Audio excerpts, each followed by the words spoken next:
Have you ever felt invisible? Like your words drift into an empty space, and your presence goes utterly unnoticed? It's a hollow, disheartening feeling, isn't it? We often tell ourselves, oh, they must be busy, or they have a lot on their plate, and sometimes that's true. But what if I told you there's a deeper, more strategic reason behind some of that silence? A silent power play at work. Meet Eleanor. She was a warm, vibrant woman, always the first to reach out, to offer a kind word, to share an idea. Yet, she found herself consistently overlooked by certain individuals, particularly a colleague named Mark.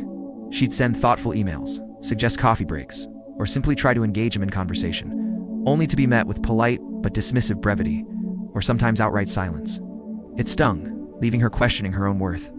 She felt like she was constantly chasing a connection that wasn't reciprocated, pouring energy into a void.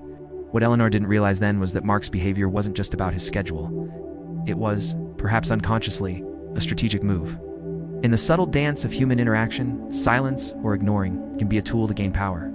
It's a way to test your value, to see how much you'll pursue, how much you'll bend. When your attention is consistently available, it often gets taken for granted. You become a constant, and constants, unfortunately, are rarely chased. This is where the fascinating, sometimes unsettling, concept of dark psychology subtly plays its hand. Silence isn't always passive. It can be an active strategy to control emotions, to establish dominance, or simply because your readily offered attention has lost its perceived value. They know you'll reach out, so why should they? Eleanor, after countless moments of feeling devalued, began to understand this unspoken dynamic. She decided to experiment not by demanding attention, but by withdrawing it. She stopped initiating conversations with Mark, ceased sending those friendly check-in messages. She redirected her energy, focusing on her passions, her projects, and the people who genuinely reciprocated her efforts. And a curious thing happened. When Eleanor showed less interest, when she became less available, Mark's behavior began to shift. He started to initiate contact, to ask about her work, to seek her out in the break room. The dynamic had flipped. Why? Because people inherently value what is scarce. They pursue what is not always available. When you withdraw your constant availability, you create a void. And in that void, your perceived value often rises. The profound lesson here isn't to play games, but to recognize your own worth.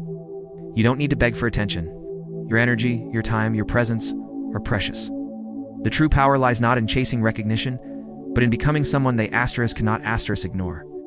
It means cultivating a life so rich, a self so confident that your absence is felt, and your presence is desired. It means gracefully distancing yourself from those who consistently disrespect your value. Not out of malice, but out of self-preservation.